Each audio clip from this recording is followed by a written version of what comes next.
Hello friends, my self CA Chetan Malik and मैं आपके CA inter में टैक्स एंड कॉस्ट का पेपर आप लोग को पढ़ाता हूं।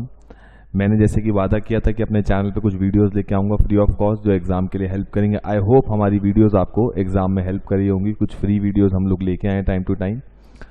और दोस्तों, CA इंटर में टैक्स एंड कॉस्ट मैं आपको पढ़ाता हूँ। हमारी लाइव क्लासेस पीतमपुरा और लक्ष्मी नगर में होती हैं। CA इंटर में लॉ ऑडिट शिवाली मैम पढ़ाती हैं, जिनसे आप लॉ के वीडियोस देख रहे हैं। उनकी क्लासेस भी पीतमपुरा और लक्ष्मी नगर लाइव होती हैं। पेन ड्राइव और गूगल ड्राइव वीडियोस भी अवेलेबल है। आप नीचे जो नंबर फ्लैश हो रहा है उस पर कॉल करके आप हमारी वीडियोस के बारे में या लाइव क्लासेस के बारे में इंफॉर्मेशन ले सकते हैं। बस हाँ, ये एंड में याद जरूर रखिएगा, हमारी वीडियोस को लाइक करें, अपने दोस्तों के साथ शेयर करें, कमेंट करें। आपके कमेंट्स हमें मोटिवेट करते हैं कि हम आपके लिए ऐसी वीडियोस और बनाते रहें। और याद से हमारे चैनल को सब्सक्राइब करें, उसकी नोटिफिकेशन के लिए बेल आइकन को प्रेस करें ताकि आपके पास टाइम टू टाइम नोटिफिकेशन आती रहे। So enjoy the classes. ये चैनल आप लोगों के लिए, हमारी मेहनत अगर आप तक पहुंच रही है, आप प्लीज़ इसको एंजॉय कीजिए, अच्छे से एग्जाम दीजिए and God bless you all dear. मिलते हैं CA इंटर में। Thank you. आपको जो लिंक दूंगा उसको जब क्लिक करोगे तो आप डायरेक्टली इस फोल्डर में आ जाओगे। मैथ्स, आपको चारों सब्जेक्ट दिख रहे हैं अपने, अकाउंट्स, इको, लॉ और मैथ्स एंड सैट्स। अकाउंट्स के अंदर जाओगे तो आपको अभी तक जो क्लासेस अपलोड हुई हैं, पहली 6 class with in Saturday Sunday this weekend, सारी क्लासेस टिल नाउ अपलोड हो जाएंगी। आज तक की जितनी भी क्लास हैं वो सारी अपलोड हो जाएंगी इसके ऊपर। तो आपको ये फोल्डर दिखेगा और इकोनॉमिक्स में 5 क्लास, इस पर क्लिक करोगे, आपको कुछ भी नहीं करना, बस क्लिक करना है और क्लास चलनी शुरू हो जाएगी। आपके पास फोन की स्पीड पे डिपेंड करेगा, नेट की स्पीड पे आपकी क्लास चलनी शुरू हो जाएगी। पॉइंट क्लियर हो गया? इस तरीके से आपकी क्लास चलनी शुरू हो जाएगी। ठीक है जी, ये आपकी इकोनॉमिक्स की 5 क्लास डल चुकी हैं और सिमिलरली लॉ की सबसे ज्यादा डल चुकी है अभी तक। 15 मतलब 11 to 12, 13, 14 अभी मिसिंग है, वो आज डल जाएगी। मतलब इस सैटरडे संडे में आपकी सारी क्लासेस जो अभी तक हुई हैं वो सब इसमें डल जाएंगी। मैथ्स एंड सैट्स की अभी एक भी नहीं डली है, ये आज डलेंगी सारी। आज इसका टारगेट था हमारा। ठीक है, पॉइंट क्लियर है? तो ये लिंक आप मेरे से ले लो, जिसको लेना है, आज तक की क्लासेस रिवाइज करनी है।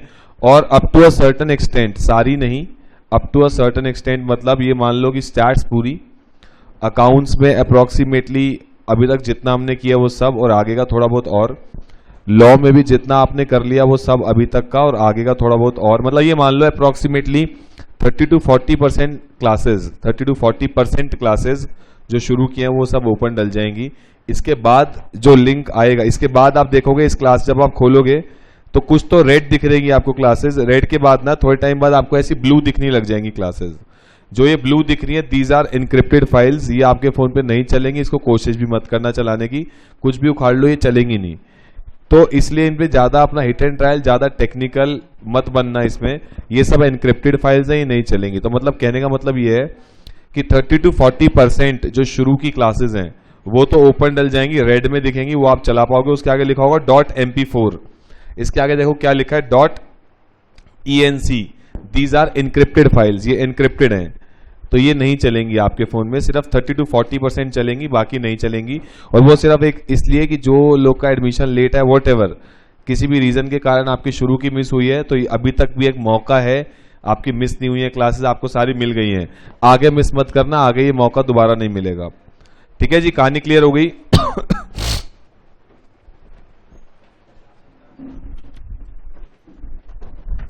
तो जिसको भी ये लिंक चाहिए जिसमें आपकी सारी क्लासेस इस बैच की, पिछले बैच की नहीं, इस बैच की सारी क्लासेस इसमें डल चुकी हैं, जिसको ये लिंक चाहिए इस नंबर पे व्हाट्सएप करना, कॉल मत करना। और आपको रिप्लाई जरूरी नहीं है उसी टाइम आए, लेकिन आ जाएगा 1-2 घंटे के अंदर आपको रिप्लाई। जैसे अभी मैं क्लास में हूं, अगर आप अभी मेरे को व्हाट्सएप करोगे तो I will not be checking my WhatsApp, obviously not.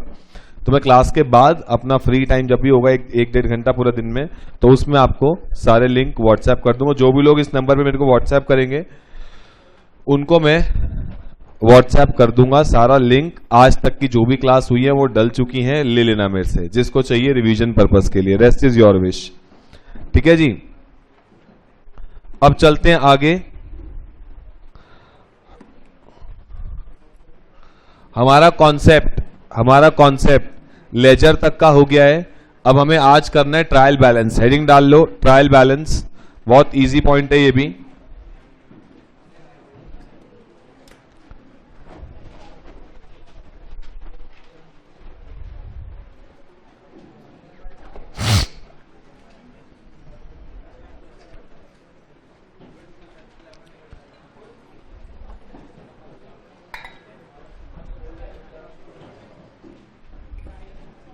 Heading डाल लो ट्रायल बैलेंस।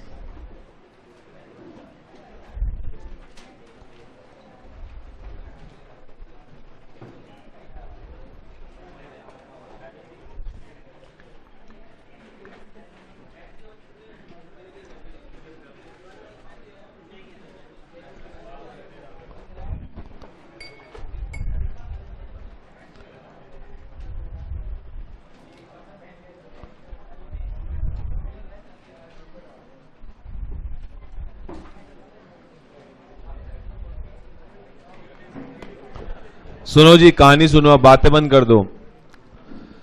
फर्स्ट चैप्टर जब हमने किया था, बातें बिल्कुल बंद कर दो। फर्स्ट चैप्टर जब हमने किया था तो उसमें ट्रायल बैलेंस की बातें हमने क्या पढ़ी थी कि ट्रायल बैलेंस बनता कब है? सारे लेजर के बैलेंसेस आपके ट्रायल बैलेंस में चले जाते हैं। जितने भी लेजर के बैलेंसेस होते हैं ये सब आपके ट्रायल बैलेंस में चले जाते हैं, लेजर के सारे बैलेंसेस। और सारे बैलेंसेस का मतलब रियल भी, नॉमिनल भी और तीनों अकाउंट के बैलेंसेस इसमें आते हैं। और ट्रायल बैलेंस के बाद आप क्या बनाते हो? Final accounts. फाइनल अकाउंट्स में होता क्या है? ट्रायल बैलेंस में से जो रियल और पर्सनल नेचर के अकाउंट होते हैं वो उठ के बैलेंस शीट में चले जाते हैं, और नॉमिनल नेचर के अकाउंट ट्रेडिंग और पीएनएल में चले जाते हैं, डिपेंडिंग अपॉन डायरेक्ट है या इनडायरेक्ट है। तो आज हमें ट्रायल बैलेंस की बात करनी है, और ट्रायल बैलेंस के बाद हम लोग आ जाएंगे अपने फाइनल अकाउंट्स पे। अभी फिलहाल आज हमें ट्रायल बैलेंस की बात करनी है। ट्रायल बैलेंस का एक और नाम होता है स्टेटमेंट ऑफ अर्थमेटिकल एक्यूरेसी। इसका नाम ऐसा क्यों है? क्योंकि ये सिर्फ क्या दिखाता है कि आपका ट्रायल बैलेंस का, मेरा सवाल है, आपका ट्रायल बैलेंस का टोटल अगर मैच कर रहा है तो इसका मतलब क्या आपने कोई गलती नहीं की है? ट्रू और फॉल्स?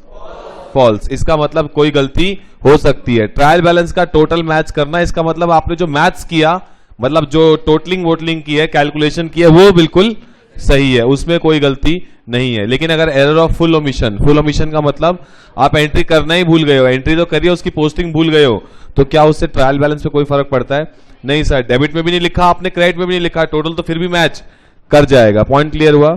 तो इसलिए इसका नाम क्या होता है? Statement of arithmetical accuracy. आज हम लोग इसके बारे में थोड़ा और डिटेल में डिस्कस करने जा रहे हैं, ट्रायल बैलेंस के बारे में। एक एक करके आप जरा पॉइंट पढ़ते हैं, फिर आप ये नोट करोगे। पहला point, trial balance is prepared on the basis of journal and ledger. ठीक है, इट्स ओके। बनता कैसे है? जर्नल और लेजर के बेसिस पे ही बनता है। Next, total of trial balance should match to ensure correct journalising and posting. जो ट्रायल बैलेंस का टोटल है वो क्या हो जाना चाहिए? मैच हो जाना चाहिए। इसका मतलब हमने करेक्ट पोस्टिंग करी है और जर्नलाइजिंग बिल्कुल करेक्ट किया है। ट्रायल बैलेंस सिर्फ क्या चेक करता है? Arithmetical accuracy of accounts. Trial balance सिर्फ यही चेक करता है, arithmetical accuracy of accounts. Closing stock normally कहां अपीयर होता है? Normally outside the trial balance. Closing stock normally आपने बचपन से पढ़ा होगा, फाइनल अकाउंट जब आप करते थे तो ट्रायल बैलेंस गिवन होता था नीचे, एडजस्टमेंट में क्लोजिंग स्टॉक ज्यादातर नीचे गिवन होता है, जिसके आप दो ट्रीटमेंट करोगे। क्या क्या ट्रीटमेंट करोगे? एक तो ट्रेडिंग की क्रेडिट साइड में लिखोगे और बैलेंस शीट में एसेट साइड में लिखोगे। Any difference in trial balance is shown in suspense account. अगर ट्रायल बैलेंस में कोई डिफरेंस आ जाए तो उसको आप कहां डाल देते हो? सस्पेंस अकाउंट में डाल देते हो। आफ्टर रेक्टिफिकेशन, रेक्टिफिकेशन, और देखो सस्पेंस आएगा क्यों? इसका मतलब आपने कहीं ना कहीं गलती की है। जो आपका चैप्टर है रेक्टिफिकेशन ऑफ एरर, वो बना इसी वजह से है। आपने कोई गलती की है तो आपका ट्रायल बैलेंस मैच हो भी सकता है और नहीं भी हो सकता है। सर गलतियां तो बहुत सारी होती हैं, एरर ऑफ फुल ओमिशन भी एक गलती है। फुल ओमिशन अगर आपने किया तो ट्रायल बैलेंस तो फिर भी मैच कर जाएगा। पॉइंट क्लियर हुआ? लेकिन अगर ट्रायल बैलेंस मैच नहीं कर रहा है, इसका मतलब कुछ ना कुछ अमाउंट है वो आप कहां डाल दोगे? सस्पेंस में। और रेक्टिफिकेशन, उसको ठीक करने के बाद आपका suspense account should show nil balance. Nil balance का मतलब क्या है कि आपने गलतियां सारी क्या कर दी हैं? ठीक कर दी है, तभी तो सस्पेंस में कोई बैलेंस नहीं आ रहा है। पॉइंट क्लियर हो गया? नेक्स्ट, अच्छा मुझे एक बात बताओ, सस्पेंस अगर नील भी हो गया, अगर सस्पेंस अकाउंट क्या हो गया? नील भी हो गया, तो क्या इसका मतलब मेरी सारी गलतियां ठीक हो गई हैं? अगर सस्पेंस अकाउंट नील हो गया तो क्या सारी गलती ठीक हो गई? नहीं हो गई? ऐसा जरूरी नहीं है। Even if suspense account becomes nil, it is not conclusive proof that there are no errors. अगर सस्पेंस अकाउंट नहीं भी है या सस्पेंस का बैलेंस नील हो गया तो इसका मतलब आप ये नहीं कह सकते कि मेरी सारी गलतियां क्या हो गई हैं? ठीक हो गई हैं। एरर ऑफ फुल ओमिशन तो फिर भी हो सकता है। पॉइंट क्लियर हुआ कि नहीं हुआ? अब आपके एरर कितने टाइप के होते हैं? दो टाइप के, मेजरली दो टाइप है। कौन कौन सी? प्रिंसिपल और क्लेरिकल एरर। क्लेरिकल को हम तीन पार्ट में तोड़ सकते हैं, कमीशन, ओमिशन और कॉम्पेंसेटिंग एरर्स। ये सब हम डिटेल में बात करेंगे। कब? जब हम लोग करेंगे रेक्टिफिकेशन ऑफ एरर। इसकी बात हम डिटेल में वहां पे करेंगे। अभी सिर्फ हमको ये बोलना है कि ट्रायल बैलेंस मैच क्यों नहीं होता इन एरर्स की वजह से। दो हमारे मेन एरर है, प्रिंसिपल और क्लेरिकल। क्लेरिकल को हम तीन हिस्सों में तोड़ते हैं, कमीशन, ओमिशन और कॉम्पेंसेटिंग एरर। पॉइंट क्लियर है यहां तक? इनमें से कोई भी ऐसा पॉइंट जो आपको नहीं समझ में आया? पॉइंट क्लियर है सारे? लिखो, फिर उसको नोट करना शुरू करो।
चले जी, आगे चले। हो गया नोट यहां तक?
चलिए जी, हो गया नोट यहाँ तक। अच्छा बताओ, आपने ट्रायल बैलेंस बनाना सीखा होगा 11th-12th में, जब भी सीखा। कितने मेथड्स होते हैं ट्रायल बैलेंस को बनाने के? कितने मेथड्स हैं? सर हमें तो एक ही सिखाया बचपन से कि मैम ने ऐसा बोला कि अकाउंट के डेबिट में बैलेंस अगर बच रहा है तो उसको उठा के क्रेडिट में लिख देना, क्रेडिट में बैलेंस बच रहा है उसको उठा के डेबिट में लिख देना। याद है नहीं याद? अकाउंट का बैलेंस। अच्छा मुझे एक बात बताओ, हटा दो इसको। लेट सपोज आपका कोई भी अकाउंट है, उसका बैलेंस अगर यहां बचा, लेट सपोज 10,000 बैलेंस बचा, तो इसको ट्रायल बैलेंस में, ये डेबिट है ये क्रेडिट है, आपका बैलेंस किसी भी अकाउंट का XYZ कोई भी अकाउंट है, उसका बैलेंस अगर यहां बचा तो XYZ अकाउंट लिखोगे यहां पे, ये बैलेंस उठा के कहां लिखते हो? बचा डेबिट साइड में है तो इसका बैलेंस उठा के लिखते हो क्रेडिट साइड में। ऐसा क्यों? जो लोग कह रहे ओपनिंग, घटिया जवाब, गलत जवाब। ऐसा नहीं है, ये एक्चुअल में बैलेंस क्रेडिट ही बैलेंस है, बच रहा है डेबिट साइड में है। ये 10,000 अब यहां कैसे बचेंगे? जब सर यहां पे 1 लाख है, यहां पे 90,000 है, तभी तो यहां 10,000 बचेगा। और यहां 10,000 बचने का मतलब, ये दिखता डेबिट में है लेकिन इसका नाम क्या है? This is credit balance. Credit में ज्यादा है जिसका बैलेंस बच रहा है, क्रेडिट बैलेंस, इसलिए उसको उठा के हम कहां लिखते हैं? क्रेडिट साइड में। ये जो आप मेथड करते थे, this is called age balance method. इस मेथड को हम क्या बोलते हैं? Balance method. बैलेंस मेथड का मतलब जिसमें हम सिर्फ क्या लिख रहे हैं? बैलेंसेस लिख रहे हैं। पॉइंट क्लियर हुआ? लेकिन अब हम बड़े हो गए हैं तो अब हमारे को ट्रायल बैलेंस बनाने के 3 मेथड हैं जो हमें सीखने पड़ेंगे। कौन कौन से 3 मेथड हैं? टोटल मेथड, बैलेंस मेथड और third is total and balance method. बचपन में हमने किया था बैलेंस मेथड। बैलेंस मेथड में क्या था? वही सेम एग्जांपल देखना जरा। आपका ओपनिंग आ गया, लेट्स सपोज कैश अकाउंट है, कैश अकाउंट का ओपनिंग आ गया, 4 रुपए का खर्चा हो गया मेरा, कैश चला गया, तो बैलेंस कितना बचा? 6 रुपए। अब ये बचा क्रेडिट साइड में है, बचा क्रेडिट साइड में, लेकिन इसको दिखाते कहां हैं हम? डेबिट साइड में दिखाते हैं। ये हमने बचपन से मेथड किया था और इसका नाम क्या है? Balance method. पॉइंट क्लियर हुआ? नेक्स्ट आता है टोटल मेथड। टोटल में देखो, अब इधर का टोटल कितना? 10, इधर का टोटल कितना? टोटल अगर ये तो बाद में आया ना, ये तो बाद में आया तो हमने बैलेंस निकाला, वैसे टोटल कितना इधर का? 4। तो जब आप इधर का टोटल दिखाओगे, भैया डेबिट साइड का टोटल है 10, क्रेडिट साइड का टोटल है 4, तो ऑटोमेटिक यहां पे 6 बच जाएगा। बात तो वही है, कैसे भी दिखा दो। 6 रुपए हमने यहां निकाले नहीं, लेट्स सपोज ये 6 यहां निकाले नहीं, तो इधर का टोटल 10 है, इधर का टोटल 4 है, तभी तो यहां पे बैलेंस बच रहा है 6 रुपया। तो हम टोटल मेथड में क्या करते हैं? इधर का टोटल 10 रुपए, इधर का टोटल 4 रुपए यहां दिखाते हैं, तो ये ऑटोमेटिकली शो क्या करता है कि भैया यहां पे 6 रुपए डेबिट बैलेंस है। और टोटल एंड बैलेंस मेथड, अब इसमें क्या करेंगे? बैलेंस भी दिखाएंगे और टोटल भी दिखाएंगे। मतलब सर टोटल है 10 रुपए और इधर का टोटल कितना है? 4 रुपए, तभी तो यहां का बैलेंस बच रहा है कितना? 6 रुपए। तो अब हम क्या करेंगे? पहले दिखाएंगे बैलेंस। बैलेंस कितना है? 6 रुपए डेबिट बैलेंस है। वो आया कैसे? सर टोटल, क्योंकि डेबिट साइड का टोटल था 10 रुपए और क्रेडिट साइड का टोटल कितना था? 4 रुपए, तभी तो बैलेंस बचा। मतलब यहां पे हमने दोनों चीज को दिखा दिया, दिखाने का तरीका और कुछ भी नहीं है, बात वही है। कैसे भी कान पकड़ लो, घुमा फिरा के बात एक ही आ रही है। पॉइंट क्लियर हुआ? तो ये आपको सिर्फ सिखाने का तरीका था, पेपर में इसकी कोई रेलेवेंस नहीं है। बहुत रेयर चांस है थ्योरी क्वेश्चन आ जाए, explain the methods of preparing trial balance. Trial balance को कौन से मेथड से प्रिपेयर किया जा सकता है? तो 3 हमारे मेथड है। टोटल में क्या करते हैं? वापस से रिपीट करो। टोटल में सिर्फ क्या दिखाते हैं? टोटल। इधर का टोटल 10, इधर का 4, बात खत्म। बैलेंस मेथड में सिर्फ क्या दिखाते हैं? बैलेंसेस।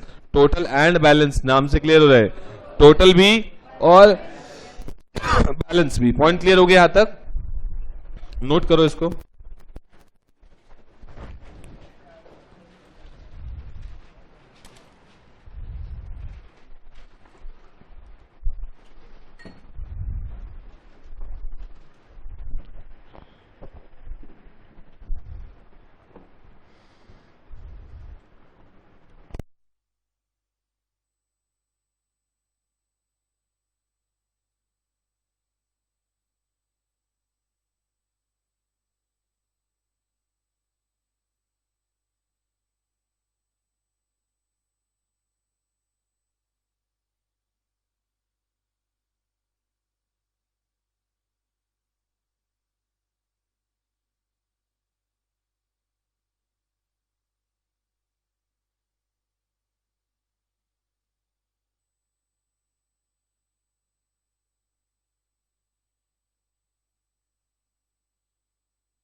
चलिए जी, हो गया नोट यहां तक।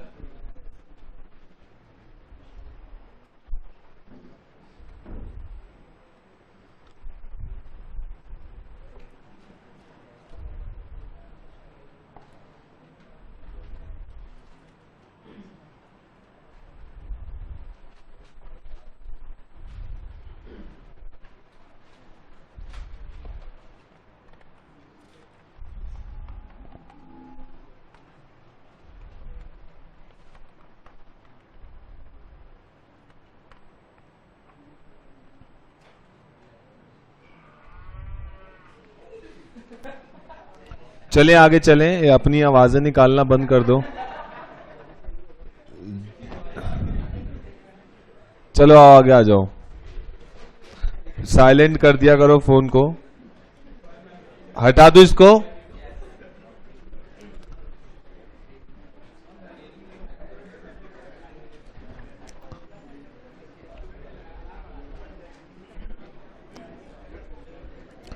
और बहुत चीजें हैं जो आपकी पर्सनैलिटी को रिफ्लेक्ट करती हैं। टू बी वेरी ऑनेस्ट, बहुत चीजें ऐसी होती हैं, आपका ड्रेसिंग सेंस, आपका चलने का तरीका, आपका बोलने का तरीका, किससे बात करने का तरीका, आपके फोन में क्या रिंगटोन लगी है, ठीक है, ये सारी चीजें आपकी पर्सनैलिटी रिफ्लेक्ट करती है। The way you walk, the way you talk, the way everything, the way you eat as well, ये सारी चीजें रिफ्लेक्ट करती हैं। तो थोड़ा सा देखो, अब सीए आ गए हो, ये सब चीजें छोड़ दो।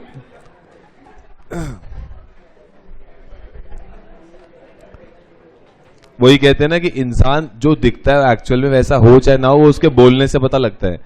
किसी के इंसान के बोलने के तरीके से सबसे ज्यादा उसकी पर्सनैलिटी रिफ्लेक्ट होती है, सबसे ज्यादा एक ड्रेसिंग सेंस और एक बोलने का तरीका। अगर ये आपका ठीक ठाक है ना, आगे बहुत काम आएगा। जनरल, चलो इस पॉइंट से हट के बात करूं, आगे इंटरव्यू में बहुत काम आएगा। मतलब सीए बनने के बाद मैं जस्ट एक, चलो आज वैसे बात कर ही लूं इस बारे में, बीच बीच में रिक्वायरमेंट होती है। सीए बनने के बाद आपको क्या लगता है कि आपको ऐसी नौकरी मिल जाने वाली है? मैं आपको इतने, मेरे ऐसे साथ के इतने दोस्त हैं जिन लोगों की मेरे से बहुत अच्छे मार्क्स थे, पर वो अच्छी कंपनीज के इंटरव्यू क्रैक नहीं कर पाए बिकॉज स्टेज फियर। पहली बात, अगर मैं आप में से किसी को उठा के यहाँ बुला लूं कि आओ जरा बोलते, किसी चीज पे डिस्कशन करते, आपकी हालत टाइट हो जाएगी, नहीं बोल पाओगे, पसीने छूटेंगे, नर्वसनेस होगी, बिकॉज अपनी पर्सनैलिटी पे कॉन्फिडेंस नहीं है। क्यों नहीं है? क्योंकि हमें पता है, हमें खुद भी पता होता है कि क्या हम कर रहे हैं, क्या नहीं कर रहे हैं, कैसे कपड़े हम पहन रहे हैं, कैसे हम चलते, कैसे हम बात करते हैं, वो सब हमें पता है, लेकिन फिर भी हम उसको ठीक नहीं करते हैं। और ये चीजें, आप मानो इस चीज को ना मानो, एक सीए और एक एमबीए में क्या फर्क होता है, मैंने ये चीज सीखी, एमबीई की थी मैंने, बीबीई के बाद एमबीई, बहुत फर्क होता है।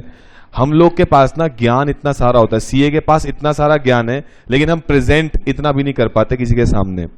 हमारे को आदत ही नहीं है। अभी आपको देखो क्या आदत डाली जा रही है, 3.5-4 साल कोचिंग में पढ़ोगे in a group of 100-200 students maximum, personality development के लिए कुछ है ही नहीं आपकी। और जो व्यक्ति एक 3 साल रेगुलर कॉलेज जा रहा है, उसकी पर्सनैलिटी, क्योंकि वो दिन रात अलग अलग लोगों से मिलेगा, अलग अलग तरीके से बात करेगा, सीखेगा वहां पे नई चीजें, लीडरशिप स्किल सीखेगा।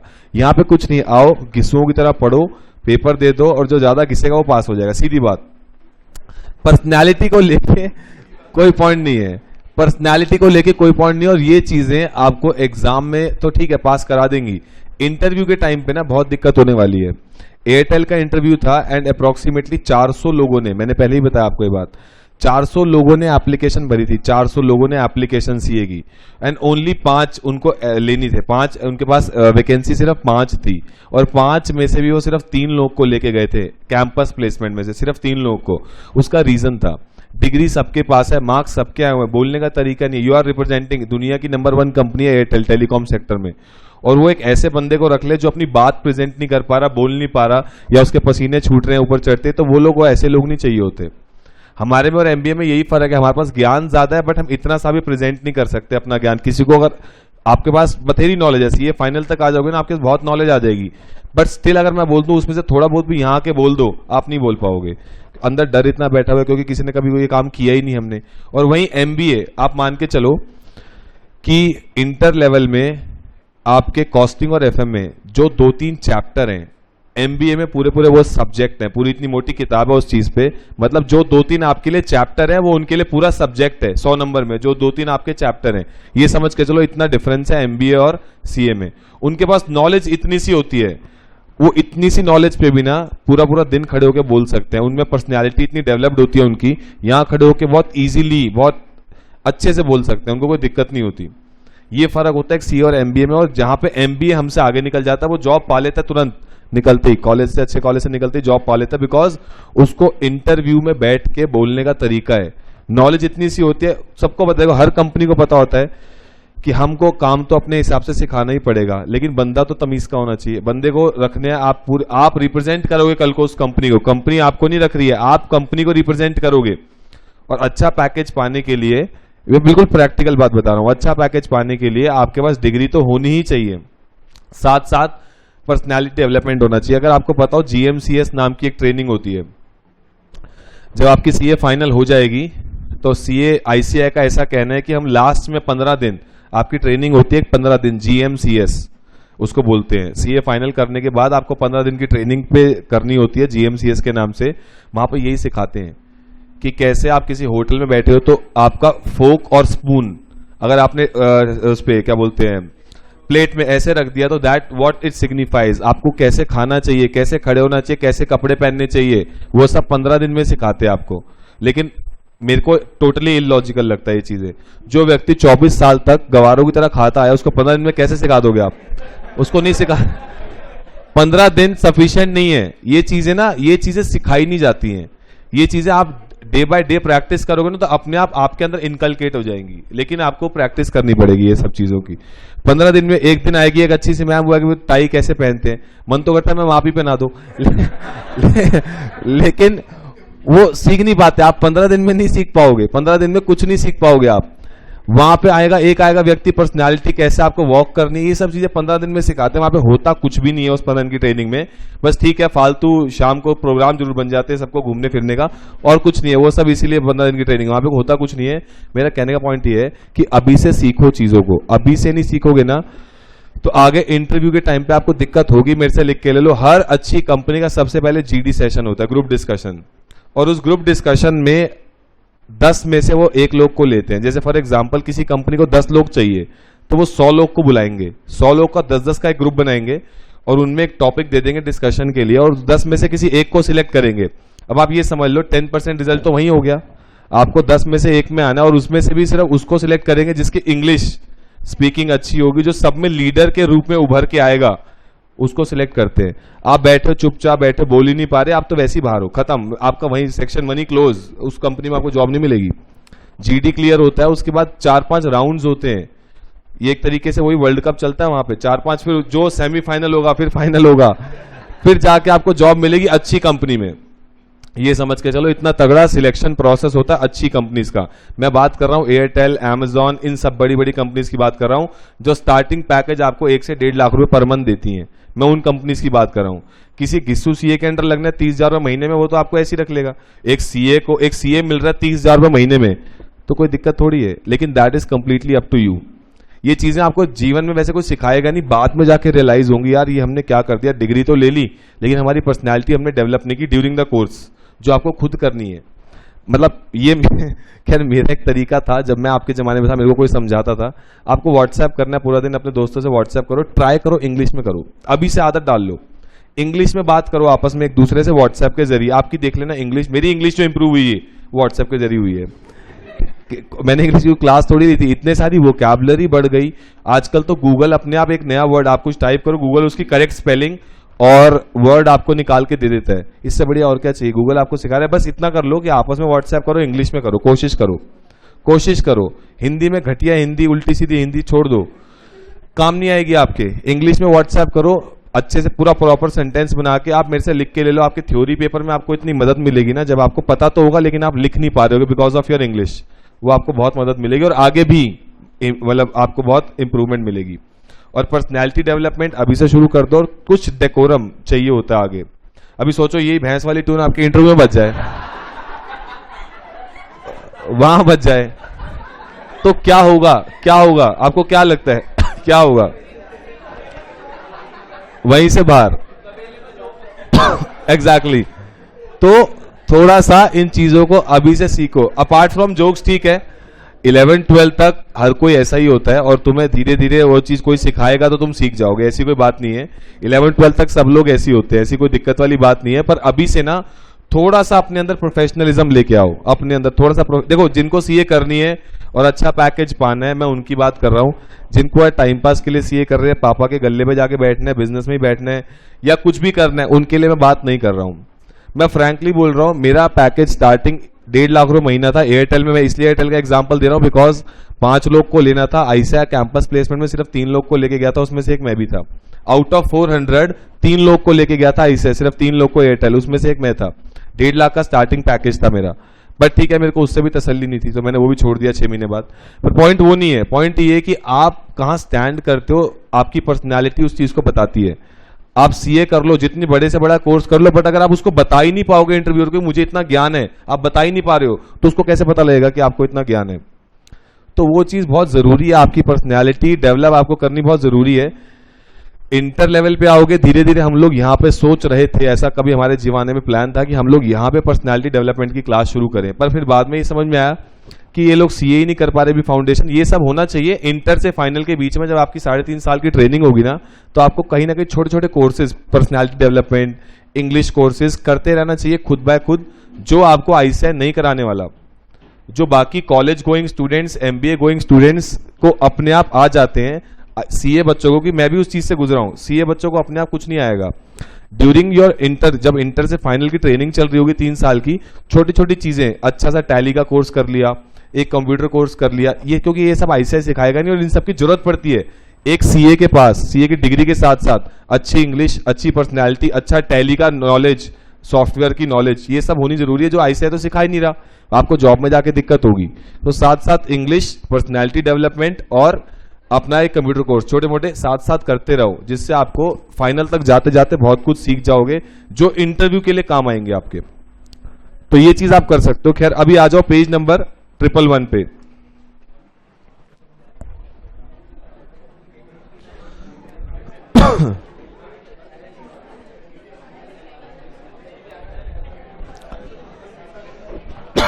पेज नंबर 111 पे आ जाओ.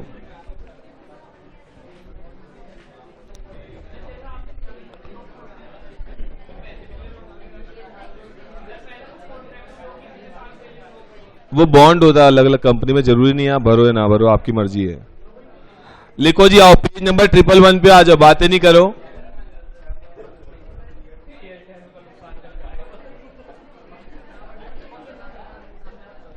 पेज नंबर 111 पे आओ, पेज नंबर 111 पे आ जाओ. Objectives of preparing trial balance, important theory question है, 4 नंबर में शायद आपके एग्जाम में आ सकता है. ट्रायल बैलेंस बनाने के क्या ऑब्जेक्टिव्स हैं, इंपॉर्टेंट है.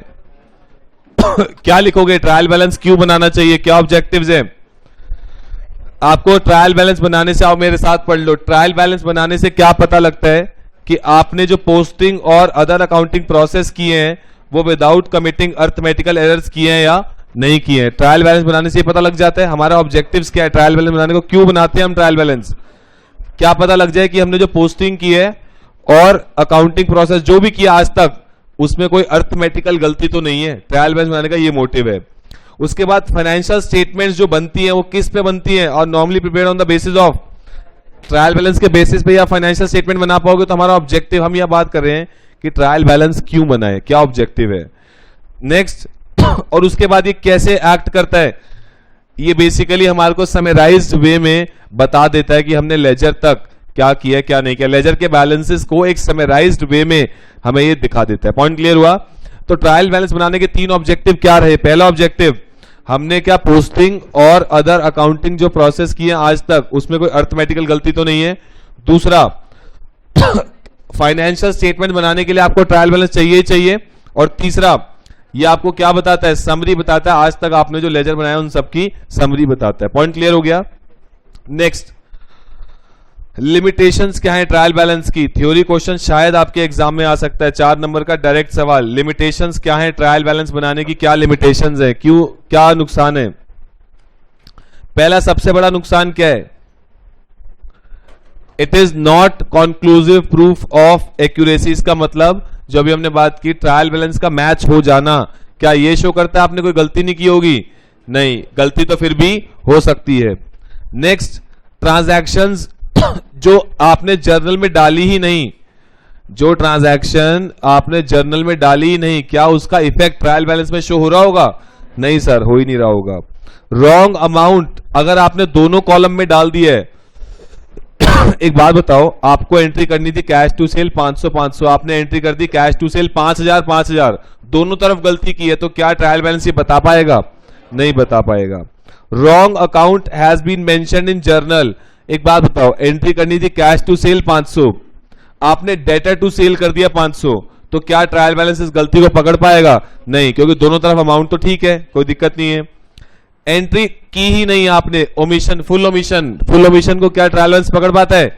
नहीं। तो हम क्या बोल रहे हैं, लिमिटेशंस का मतलब क्या कि क्या कमियां है ट्रायल बैलेंस में, तो हम क्या बोल रहे हैं, अगर मैं इसको लेमन लैंग्वेज में बात करूं कि ये सारी गलतियां ट्रायल बैलेंस पकड़ नहीं पाता, यही सारी लिमिटेशंस है ट्रायल बैलेंस की, ये सारी गलतियां ट्रायल बैलेंस पकड़ नहीं पाता। जैसे कि आपने 2 बार एंट्री कर दी तो क्या हो गया, अमाउंट डबल हो गया, लेकिन टोटल तो फिर भी मैच कर जाएगा। तो ये सारी गलतियां क्योंकि ट्रायल बैलेंस पकड़ नहीं पाता, ये सारी लिमिटेशंस हैं ट्रायल बैलेंस की। पॉइंट क्लियर हो गया यहां तक? Next, methods of preparation of trial balance कैसे बना सकते हो? सबसे पहला मेथड क्या आया? टोटल मेथड में क्या करना है, डेबिट साइड का टोटल और क्रेडिट साइड का टोटल बस लिख देना आपको उठा के ट्रायल बैलेंस में। जैसे कि ये कैश अकाउंट है, देखो कैश अकाउंट में डेबिट साइड का टोटल है 35,500, क्रेडिट साइड का टोटल है 35,500, लेकिन बैलेंस निकालने से पहले कितना है ये बताओ जरा। सर 35,500 में से 7500 माइनस कर लो कितना? ठीक है। सिमिलरली फर्नीचर अकाउंट आया, ये सारे अकाउंट आ गए ये सारे अकाउंट आ गए। अब कैश अकाउंट को ही देखो जरा, ये देखो कैश अकाउंट में टोटल मेथड लगाना है। टोटल में क्या करना है, डेबिट साइड का टोटल कितना 35,500, क्रेडिट साइड का टोटल कितना 28,000, दिखा दिया, हो गया काम खत्म। अपने आप ऑटोमेटिक शो कर रहा है कि 7500 का बैलेंस है, डेबिट बैलेंस।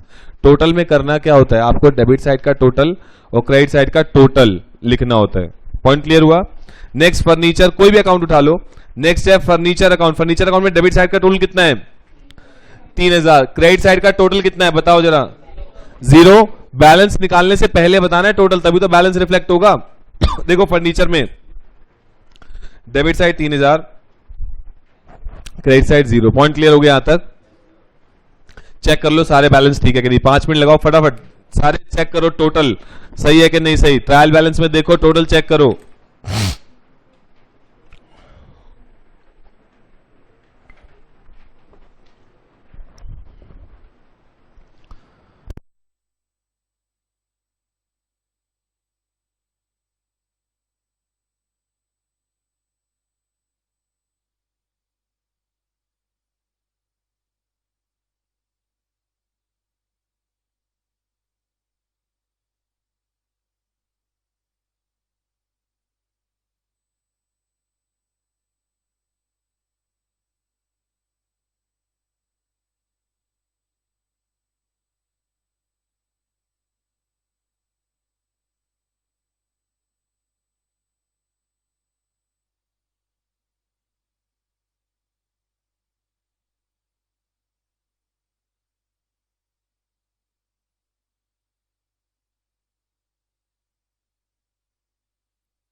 हो गया यहां तक चेक कर लिया। टोटल में क्या करना है, सिर्फ टोटल दिखाना है, बहुत इजी है। Illustration number 2, page number next page number पे आओ।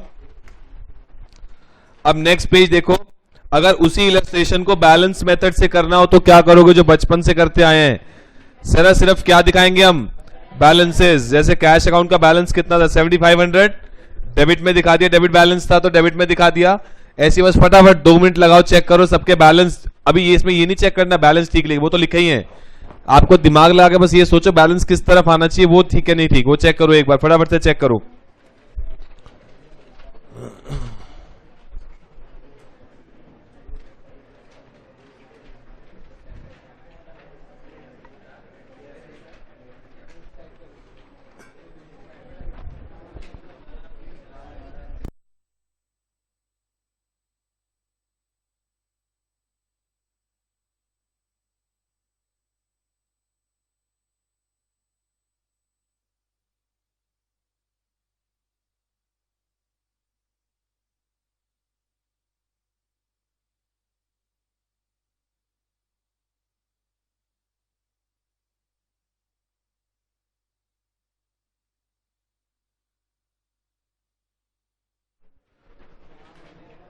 चले जी आगे चले। जर्नल, लेजर, ट्रायल बैलेंस, तीनों ही घटिया चैप्टर है 1 नंबर के, और इसमें से एक क्वेश्चन पक्का आता है। नहीं, 100 नंबर का पेपर बनाते हैं इसमें से। तो इसमें से मान के चलो अप्रोक्सीमेटली 6 to 8 मार्क्स का एक क्वेश्चन, या 4-4 के 2 भी आ सकते हैं। मतलब 8 से 10 नंबर की इस चैप्टर की वेटेज है, जर्नल, लेजर, ट्रायल बैलेंस। और जो पहले 9 टॉपिक हमने पढ़े हैं जो कि फुल थ्योरेटिकल थे, उसमें से भी 10 नंबर का पेपर आने ही आना है आपको। बहुत सिंपल डायरेक्ट सवाल, limitations of this, functions of accounting, ये वो फलान डिकान। 20 नंबर का पेपर बहुत आसान आने वाला है। अभी तक जितना पढ़ लिया, ऐसे पढ़ते चले जाओगे सारा पेपर ही आसान है। आ जाओ। नेक्स्ट देखो, नेक्स्ट है total and balance method. Total and balance में क्या दिखाना है आपको? ये हो गया जी बैलेंस, ये हो गया जी क्या? टोटल। टोटल भी दिखाना है और बैलेंस भी दिखाना है। 2 मिनट लगाओ, चेक करो ठीक है कि नहीं। टोटल भी दिखाना है, बैलेंस भी। 2-4 अकाउंट रैंडमली चेक कर लो, कोई भी बीच में से अकाउंट रैंडमली चेक कर लो बस, ठीक है कि नहीं।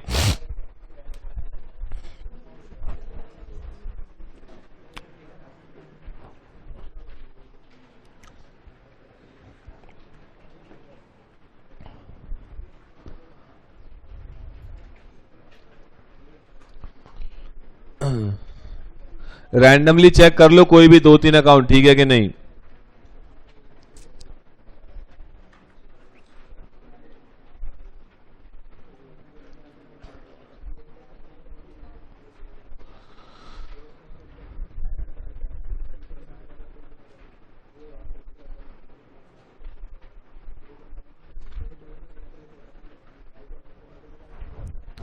चलें जी आगे चलें।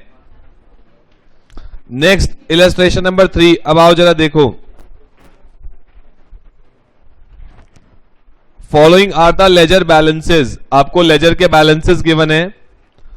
Prepare trial balance of Anuradha traders on 31 March 16। आपको ट्रायल बैलेंस बनाना है, कुछ भी नहीं करना है, इसको उठा के ट्रायल बैलेंस के फॉर्मेट में डालना है सिर्फ, और कुछ नहीं करना है।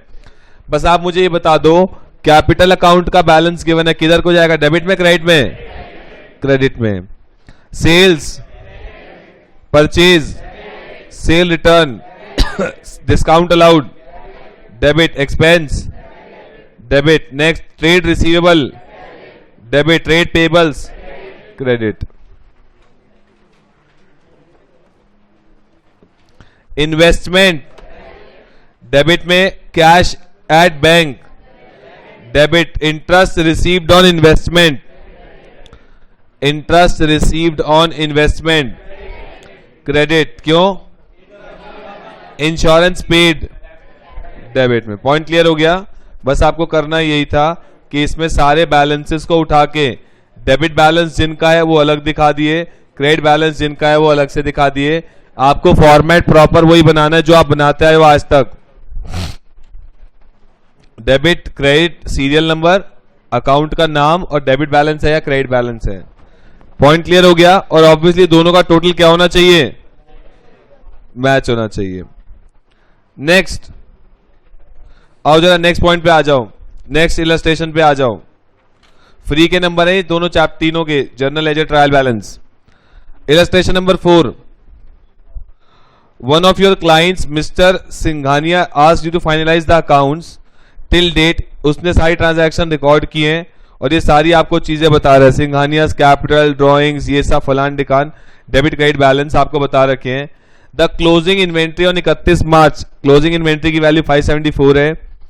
उसने क्लेम कर रहा है कि that he has recorded every transaction correctly, check the accuracy of above trial balance. आपको ट्रायल बैलेंस की एक्यूरेसी चेक करनी है, ठीक है या गलत है, बस ये बताना। देखो, कैपिटल का बैलेंस क्रेडिट होना चाहिए, सही है। उसके बाद ड्रॉइंग्स का बैलेंस डेबिट होना चाहिए, ठीक है। लीज होल्ड प्रीमिसेस डेबिट होना चाहिए, ठीक है। सेल्स का बैलेंस, ठीक है। ड्यू फ्रॉम कस्टमर, जो पैसे लेने हैं कस्टमर से, ये गलती कर रखी है, ये कहां आना चाहिए? डेबिट में आना चाहिए। ड्यू फ्रॉम कस्टमर मतलब कस्टमर से पैसे लेने, डेटर हैं ये लोग आपके। परचेज डेबिट में आना चाहिए। परचेज रिटर्न, ये गलतियां हैं। लोन फ्रॉम बैंक, बैंक से लोन ले रखा है। ट्रेड पेबल्स क्या बैलेंस होना चाहिए ट्रेड पेबल्स का? क्रेडिट होना चाहिए, गलती कर रखी है। ट्रेड एक्सपेंसेस डेबिट होना चाहिए, ठीक है। कैश एट बैंक डेबिट होना चाहिए। Bills payable, salary and wages debit. Opening stock है, ओपनिंग स्टॉक बैलेंस क्या होना चाहिए? स्टॉक का balance debit. Rent and rates debit ही है। सेल रिटर्न डेबिट होना चाहिए, क्रेडिट होना चाहिए? डेबिट होना चाहिए। पॉइंट क्लियर हो गया। अब आपको करना क्या है, इन सब चीजों को जहां जो आनी चाहिए वो करेक्ट करके आपको टोटल मैच कर देना है। पॉइंट क्लियर हो गया, बस करेक्ट करना था। नेक्स्ट आ जाओ। अच्छा, पेपर में आपने इसको करेक्ट तो कर दिया, उसके बाद रीजन 2 नंबर के हैं, रीजन 2 मार्क्स। अगर रीजन नहीं लिखोगे 6 में से 4 नंबर मिलने वाले हैं। रीजन के नंबर लिखने, मतलब रीजन नहीं बताना आपको क्या करा क्या नहीं करा। आईसीआई को लगता है आपने कहीं टेपा ना हो, किसी और का देख के ना करा हो, तो आईसीआई को ये नहीं पता, हम ये भी तो टेप सकते हैं। बट स्टिल पॉइंट क्या, आपको इसके 2 नंबर मिलने हैं, इसको लिखना जरूरी है, ठीक है। अभी पीछे क्वेश्चन बैंक पे आ जाओ।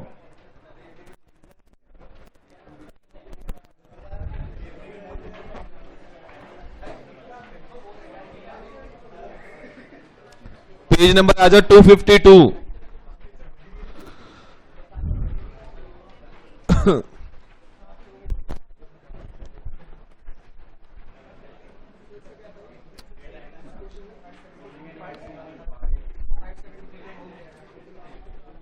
ये तो टोटल है। पेज नंबर 252 पे आओ। 252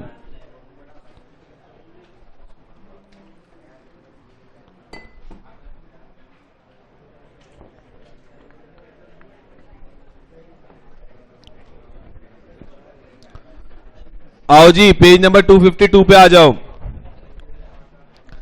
ट्रायल बैलेंस बताओ जी। पहला, अ trial balance will not balance. Trial balance कब बैलेंस नहीं होगा, बातें नहीं करो। If correct journal entries posted twice, अगर एक एंट्री को 2 बार करोगे तो क्या मैच नहीं होगा? हो जाएगा। Purchase on credit basis debited to purchase and credited to cash. Purchase to XYZ करना था, परचेज टू कैश कर दिया, मैच तो फिर भी होगा। 500 cash payment to creditor is debited to trade payable for 50 and credited to cash at 500। एक amount 50 का दिखाया, एक 500 का, अब मैच नहीं होगा। Next, 1500 received from sub tenant for rent entered correctly in cash book and posted to the debit of rent account in the trial balance. इसका मतलब क्या है, ध्यान से समझना। हमारे को एक रेंट मिला, सब टेनेंट का मतलब क्या होता है? किराएदार का किराएदार। अभी फॉर एग्जांपल ये बिल्डिंग हमारे पास किराए पे, रेंट पे, मैं टेनेंट हूं यहाँ का, और संडे सैटरडे क्लास नहीं होती हमारी यहाँ पे, मैं किसी और को किराए पे देता हूं, वहां से जो मुझे किराया आता है उसकी बात हो रही है। मेरे लिए वो चीज क्या है, इनकम है। एंट्री क्या होनी चाहिए? Cash account debit to rental income. Rent मेरे लिए क्या है, इनकम है, रेंटल इनकम होनी चाहिए। Cash account debit to rent. अब देखो क्या हुआ, 1500 रिसीव फ्रॉम सब टेनेंट, मेरे को 1500 मिले रेंट के नाम के, entered correctly in cash book, cash book में तो 1500 दिखा दिया। Are posted to the debit of rent account, rent को करना क्या था मुझे, ये तो किया नहीं, और रेंट को क्या कर दिया, डेबिट कर दिया 1500 से। तो मेरा ट्रायल बैलेंस में क्या इफेक्ट आएगा, debit total will be greater by 3000 than the credit total. Point clear हुआ, ये कहानी क्लियर है? इसमें कोई डाउट है तो बताओ। इसमें कोई doubt? Next, after the preparation of ledger the next step क्या होता है, लेजर बनने के बाद क्या होता है, घटिया सवाल। Next, after preparing trial balance accountant finds that the total of debit side is short by 1500। मतलब डेबिट का आ रहा है 1500 लेट्स सपोज, और क्रेडिट का आ रहा है 3000, तो डेबिट साइड 1500 से कम है। This difference will be debited to suspense account. Point clear हो गया। 103 आओ जरा देखो, सेल्स 15000, परचेज 10000, मिसलेनियस 2500 और सैलरी 2500। इधर 17500 हो गया, इधर 12500। सैलरी क्या क्रेडिट में आती है, एक्सपेंस है, कहानी चाहिए थी डेबिट में। The difference in trial balance, trial balance में डिफरेंस क्यों आ रहा है, किसकी वजह से, सैलरी की वजह से। सैलरी को करना क्या था, डेबिट, क्या कर रखा है, क्रेडिट। पॉइंट क्लियर है? Next, what is trial balance and how it is prepare. Trial balance का मतलब क्या होता है और कैसे प्रिपेयर किया जाता है, घर जाके एक बार रीड करें, आता हमें सब है, बट उसको कैसे लिखना है एक बार लैंग्वेज आप समझें। उसके बाद अभी अभी किया हमने ये कि ट्रायल बैलेंस के क्या ऑब्जेक्टिव्स हैं। क्या ऑब्जेक्टिव्स होते हैं? वो 3 बातें हमें को देखना है कि पोस्टिंग सही से अर्थमेटिकल एरर्स के साथ तो मतलब एरर तो नहीं किया हमने। नेक्स्ट, फाइनेंशियल स्टेटमेंट्स बनाते हैं हम ट्रायल बैलेंस के बाद ही है, और उसके बाद ये क्या एक्ट करता है, एक्ट एज अ समरी। तो ये तीनों पॉइंट्स आपको लिखने हैं, डायरेक्ट 4 नंबर का सवाल आ सकता है। Next, even if trial balance agree, अगर ट्रायल बैलेंस एग्री हो जाए, मैच हो जाए, तो कुछ एरर फिर भी हो सकता है रह गए हों। Do you agree? Yes. Explain, वही बताना है, लिमिटेशंस बतानी है कि कौन सी ऐसी गलतियां हैं जो रह जाती हैं ट्रायल बैलेंस के मैच होने पर भी। पॉइंट क्लियर हो गया? वही लिमिटेशंस ही बताना है आपको यहां पे। Next, an in experience book keeper has drawn up a trial balance for the year ended. ये ट्रायल बैलेंस मैच उसने बनाया। यू आर रिक्वायर्ड, क्या बनाना है आपको? Corrected trial balance. और रेसिड्यू कहां डाल देना है? सस्पेंस अकाउंट में। ऐसा क्वेश्चन खुद ही कह रहा है, करेक्ट करो और रेसिड्यू को कहां डाल दो? सस्पेंस अकाउंट में डाल दो। आओ जरा चेक करें, बताओ। Provision for doubtful debt, debit balance, credit balance? Credit होना चाहिए। बैलेंस कौन सा दे रखा है? डेबिट, पहली ही गलती। बैंक ओवरड्राफ्ट का बैलेंस क्रेडिट होना चाहिए। कैपिटल का, ठीक है। ट्रेड पेबल्स, ठीक है।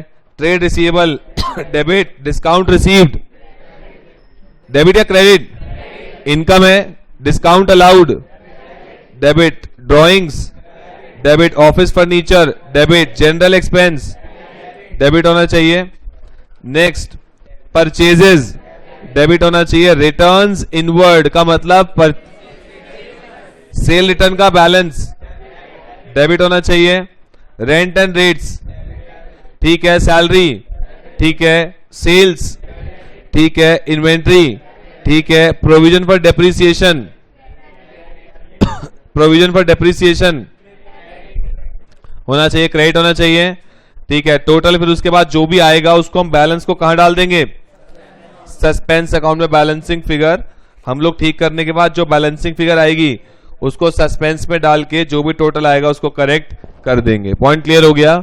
ये आपका छोटा सा टॉपिक था, ट्रायल बैलेंस, जो हो गया है समाप्त। नेक्स्ट क्लास यानी कि आज हो गया फ्राइडे यानी कि मंडे। अरे कल क्या डे है? अच्छा हाँ, कल क्लास है। रुको कल तुम्हारी इंग्लिश होनी थी, वैसे वो हो चुकी है इस वीक में। तो क्या चाह रहे हो? अच्छा सुनो, नेक्स्ट सैटरडे, वैसे मेरे को इस सैटरडे लेना था। नेक्स्ट सैटरडे, सुन लो, बातें नहीं करो। नेक्स्ट सैटरडे पहले 9 टॉपिक का आप मुझे टेस्ट देने वाले हो। कहने को 9 है, आपको ही पता बहुत छोटे हैं, चैप्टर एक ही है ये है। तो कोई नहीं, अकाउंट्स का भी देना। क्या हो गया? मतलब आज ये बात हो गई है।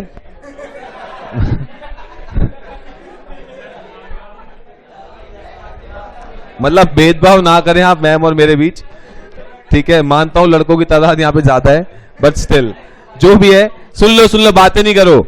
नेक्स्ट सैटरडे आपका पहले 9 टॉपिक का टेस्ट होगा।